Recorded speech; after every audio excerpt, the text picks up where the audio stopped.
This is the new Audi RSQ8 and it's the most expensive RS model Audi does. And in this video, I'm going to review it. Let's start this video by talking about the RSQ8 party piece, and it is of course its engine, which is hidden underneath this big plastic cover. It does have red on it though, to denote how sporty it is. So it's a 4-litre twin-turbo V8 with 600 horsepower and 800 newton meters of torque. It's got mild hybrid technology as well. It can actually coast without the engine on for 40 seconds. It can drive an electric power alone up to 13 miles an hour. Plus, it's got cylinder deactivation. You don't care about that. I mean, that's just economy stuff, which is pointless in a car like this. What you care about is the performance. Audi says this car will do 0 to 60 in 3.8 seconds, but I want to check it for sure. So I've got my specialist timing gear here. I'm going to put it into launch control mode, so dynamic for the engine, put the gearbox into sport, the stability control into sport as well, then just left foot on the brake, floor the throttle, and launch it. Oh, blimey. That's it. That felt real good, but what does my specialist timing gear say? Oh my God. 0 to 60, 3.6 seconds. This SUV is rather heavy. Thankfully though, it has some very strong brakes. At the back, you have 370mm discs. At the front, they're 420 and they're gripped by 10 piston calipers. This one's actually on the optional carbon ceramics for even more stopping power. Now I want to see just how strong these brakes are, so I'm going to do a full emergency stop from 70 miles an hour, see how long it takes me to come to a standstill. Here we go, braking now. Oh, that felt blooming good. I'm going to use my specialist timing gear again to measure the distance, and it says I stopped in 46.4 meters. Interestingly, the highway code says that braking from 70 miles an hour will take 96 meters. So this did it in half the distance. I'm happy with that. Underneath the skin, the Audi RSQ8 is basically a Lamborghini Urus, but in a less showy outfit. They've actually widened the track at the front and the back to make it handle sharper than the standard Q8. The RSQ8 gets adaptive air suspension as standard, and it's actually set up slightly stiffer than on the normal car, and you can raise and lower it depending on whether you want to be going off-road or on track. In normal driving, the Quattro all-wheel drive system sends 40% of the power to the front wheels and 60% to the back wheels, but it can send a maximum of 75% to the front or 85% to the rear. Yeah, it's slightly rear drive biased, this Audi.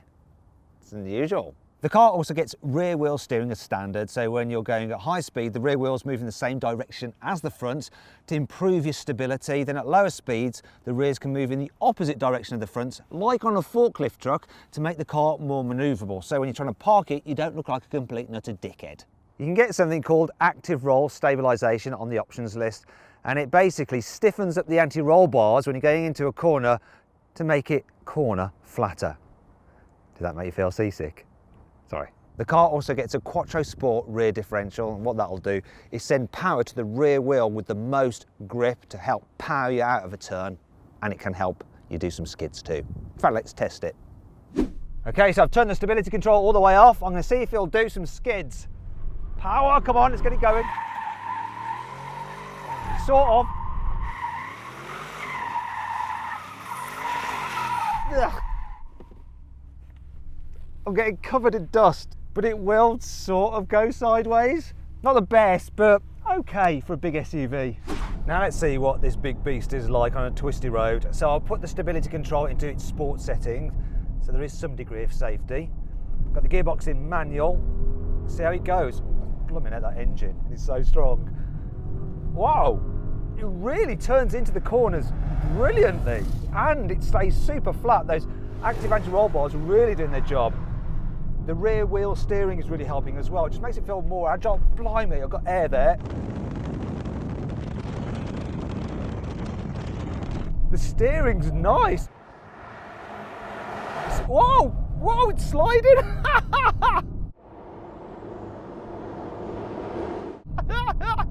So predictable and so easy and so safe, and the way that the stability control just managed that, I enjoyed that. I had fun going crazy fast on a twisty road in a big thing like this. Never felt unsafe, and it felt playful. I don't think it's quite as sharp though as a BMW X6M competition. That just feels even more sporty. In fact, if you want to see my in-depth video review of that car, click on the pop-out banner up there. But still, that was awesome. Now let's talk about the price. So the new Audi RSQ8 starts from £104,000, which means it's the most expensive vehicle to ever wear the RS badge. Now, if you want to see how much money you can save on this, or any new car for that matter, click on the pop-out banner up there to go to CarWow, where you can compare different reviews of cars, prices, offers, delivery times, and all that sort of stuff. And on average, you can save £3,600 on a new car. There are some key styling upgrades over the normal Q8. The RS model obviously gets RS badging. You get a black grille, black Audi badges, and lower front splitter as well to make it look more aggressive and sporty. Down the side, you get 22-inch alloy wheels as standard, though this car's on 23s. There's some side skirts to improve the aerodynamics. You also get aluminium coloured door mirrors, though this one has the black upgrade. At the back, there's an extended roof spoiler, once again, for improved aerodynamics. Your RSQ8 badging there as well. A redesigned rear bumper with this weird kind of texture. If you've got trypophobia, you ain't gonna like that. If you don't know what I'm on about, look it up on Google. Then this part is supposed to mimic a diffuser. It's not a real diffuser, it's just for show. Classic RS oval exhaust pipes. You can fit your foot in there, but actually the real exhaust are just two pipes inside each of one of those. Quite like the rear end of this. I think it's a really good looking backside. Don't know why I'm laughing. Maybe it's something to do with the fact that this car is called an arse. Sorry. Here on the inside, upgrades include an RS steering wheel with a flat bottom. It's obligatory in an RS car. Also RS sport seats, which are covered in soft Valcona leather. They also have RS embossed into them. You get RS on the sills, some sporty aluminium pedals. You also get some RS specific dials and various trip information relating to sportiness. You can measure things like lap times, acceleration measurements, and you also have different sports displays. Then on the car's main screen, you have what's known as the arse monitor, which is really handy. It means you don't have to go and get a regular colonoscopy. With that, you can measure your tilt angle. There's also functionality to measure stuff such as your G meter. See how much of a G you are. Then you can get some design packs with this car. One actually includes red stitching here and here and here, and obviously on the seats as well. It also includes a nice Alcantara topping for the gear selector and bold RS floor mats. I really like them. Here in the back of the RSQ8, you get the same slidey, recliney rear seats as the standard car, and of course loads of room. However, the rear seats themselves are slightly sportier, like in the front. And look at this, there's Alcantara there, which when you're feeling a little bit stressed out, you can stroke it to help calm you down. It's better. The RSQ8 has exactly the same 605 litre boot capacity as the normal Q8, so easily big enough for most people. But if you do need a few more litres, then you might want a Porsche Cayenne Turbo, because it has 645 litres. In fact, if you click on the pop-out banner up there, you can see my full in-depth video review of that car. Being the RS model, you do get some extra kit over the standard Q8. That includes some RS-specific HD matrix LED headlights, which can blank out part of their beam, and they also have this kind of cool animation which works when you turn the car on. Same with the indicators as well. If you have a bit of a carbon fibre fetish, there's the carbon black edition, so it has various bits of exterior trim such as the door mirrors and carbon fibre. However, if you want your RSQ8 fully loaded, you're going to want the Vorsprung model. So it gets adaptive cruise control, a panoramic glass sunroof, a Bang & Olufsen stereo, 360-degree view camera, massage seats, and power door close. So look, you just have to push the door to like that, and then it'll electrically shut itself, which is kind of pointless, but also very cool until it breaks. Then it's massively frustrating. But if you're looking to buy one of these cars, which version should you get? The standard one, the carbon black, or the Vorsprung? Well, actually, I've gone and configured my ideal RSQ8 on the CarWow website, and if you click on the pop-out banner up there, you can see which version I think is the best value and the saving you can get on it from our trusted dealers. Now then, it's time for the CarWow 5 annoying things about this car. If you want the RSQ8 to sound as good as it can, then you have to pay extra for the sports exhaust. And the annoying thing about it is you still have a soft limiter, so if you're stationary and you want to rev it to explain to viewers what it sounds like, it won't really rev past 4,000 RPM. Do you like my pose? This car's top speed is restricted to 155 miles an hour, but it's actually capable of 190 miles an hour.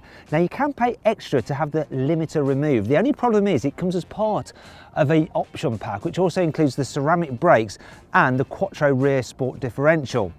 And that means that it costs £10,000. Well, you can get snazzy red edging to the rear seat belts. For some reason, the centre one doesn't have it. This car costs £100,000, yet the paddle shifters are made out of plastic and feel about as cheap as the packaging that my curry came in last night. Classic Audi, couldn't resist. Had to put some fake vents somewhere on the car, so they're here at the back. Now I know why they've done it, it's from a design point of view. It helps make the car look wider at the rear, but maybe if you know about car design, you could comment in the box below another way they could have achieved this without having to do that. It's not all negative though. Here's 5 good things about this car. You can get RS specific dials in the heads-up display. The mild hybrid stop-start system uses the camera to tell when the car ahead of you is pulling away at a junction to restart the engine, so you're always good to go. There's a special RS mode button here on the steering wheel, and you can use it to switch between 2 different pre-configurable RS modes, so you can set the car up exactly as you want it, hit that quickly when you're driving along, and have the settings just as you want them. The Audi RSQ8 is the quickest production SUV ever round the Nürburgring. It did a time of 7 minutes, 42 seconds, which is pretty blooming good. The graphic of the car on the infotainment screen has a little RS logo on it there. Look, you can just about see it. That's attention to detail, isn't it? Finally, let's see what the Audi RSQ8 is like to drive when you're not needing all that RS-ness.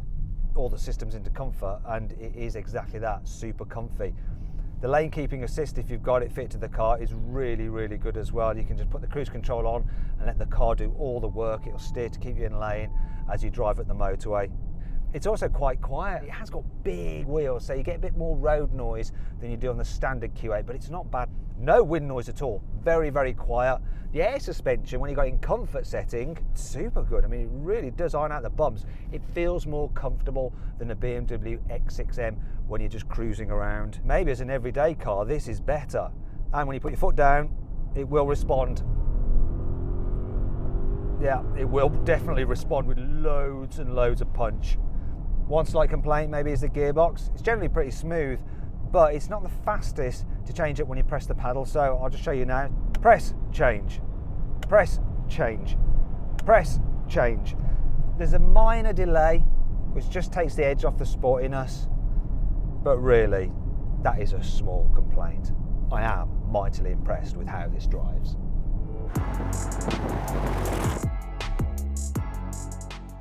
So then, what's my final verdict on the Audi RSQ8? Should you avoid it? Should you consider it? Should you shortlist it? Or should you just go right ahead and buy it?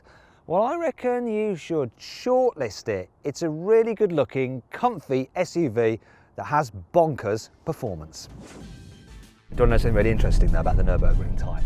So the guy who actually did the time said that he didn't actually do particularly well. He reckons the car could go a lot faster. However, I've also been speaking to the engineers behind the BMW X6M, and they have timed their car around the Nürburgring. They haven't done it official, but they have done it. And when I asked them whether they were faster than the Audi, they gave me a slightly smug grin.